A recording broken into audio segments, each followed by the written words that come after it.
দেবলীনার অতীতকে টেনে নিয়ে এসে এবার দেবলীনাকে অতীতের ভয় দেখিয়ে ব্ল্যাকমেল করা শুরু করে দিল আননোন নাম্বার থেকে ফোন করে আয়ুষা। বন্ধুরা ভিডিওটা লাইক দিয়ে দেখতে থাকুন। যে মুহূর্তে কিনা কুসুম আয়ুষকে বলতে থাকে যে ছোটো সাহেব আপনি হয়তো বা জানেন না যে দেবলীনা ম্যাডামের সঙ্গে এখনও পর্যন্ত রওশন সাহেবের সঙ্গে সম্পূর্ণরূপে ভালো সম্পর্ক আছে এবং সেই সম্পর্কে চক্করিত রীতিমতো সেদিন ঈশান সাহেবকে বাজেভাবে দেবলীনা ম্যাডাম রওশন সাহেবকে দিয়ে ফাঁসিয়ে দিয়েছে এবং দেবলীনা ম্যাডাম ইচ্ছাকৃতভাবে সমস্ত কিছু এই কারণে করেছে যাতে করে কিনে দেবীমা আর কোনোদিনও ঈশান সাহেবের কোনো কথায় বিশ্বাস না করতে পারে এবং দেবলীনা ম্যাডাম দেবী মায়ের সম্পূর্ণ ভরসা জিতে নিতে পারে এবং সেরকমটাই হয়েছে। তাই আপনারা হয়তো বা কেউ যাচাই বাছাই করাটাও প্রয়োজন বলে মনে করেননি যে আসলে এখানে কে সত্য বলছে কে মিথ্যে বলছে। আপনি একবার ভেবে দেখেছেন আজ সকালবেলা যখন কিনা ঈশান সাহেব দেবলীনা ম্যাডামকে বারবার করে ধরা খাইয়ে দেওয়ার চেষ্টা করছিল, তা সত্ত্বেও কিন্তু দেবলীনা ম্যাডাম বারবার করে দেবী মায়ের কাছে এমনভাবে গোটা জিনিসটা ঘুরিয়ে বলার চেষ্টা করছিল যাতে করে কিনা এটা প্রমাণিত হয় যে ঈশান সাহেবের সব থেকে ভুল এই গোটা ব্যাপারে। কিন্তু আপনি একবারও ভেবে দেখেছেন যে সেদিন রেস্টুরেন্টে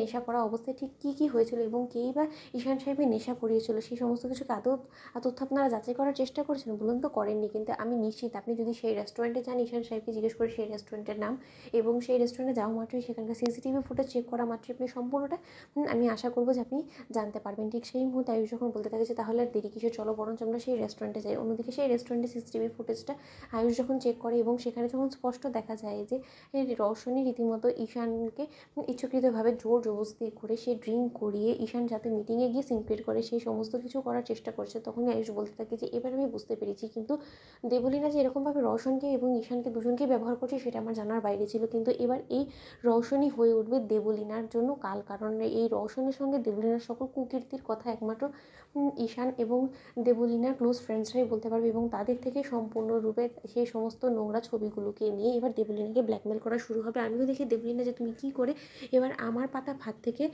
তুমি বের হও এত সহজে। অন্যদিকে আয়ুষ যখন হঠাৎ করে দেবলীনা এবং রওশনের সমস্ত ছবি রওশনকে গুণাদের থেকে তুলিয়ে নিয়ে ওর ফোন ওর কাছ থেকে কেড়ে নিয়ে সেই ফোন থেকে যখন কিনা সেই সমস্ত ছবিগুলোকে হাতিয়ে নিয়ে আয়ুষ যখন দেবলীনাকে ফোন করে আননোন নাম্বার থেকে বলতে থাকে যে দেবলীনা ম্যাডাম খুব বেশি তো এতদিন ধরে আপনার এবং রওশন এর সঙ্গে সকল সম্পর্ককে আপনি চাপা রেখে দিয়েছেন, কিন্তু এবার কি করবেন বলুন তো? সেই সমস্ত তথ্য প্রমাণ আমাদের হাতে আছে। এবার একটু একটু করে সমস্ত কিছু আপনার উডবি হাজব্যান্ডের মা থেকে শুরু করে পরিবারের সকলকে জানাবো এবং তার জন্য প্রথম পার্সেলটা চলে গিয়েছে। আপনি যত শীঘ্র সম্ভব প্লিজ গিয়ে রিসিভ করুন, কারণ সেখানে ডেলিভারি ম্যান আপনার জন্য অপেক্ষা করছে, দাঁড়িয়ে আছে উনি।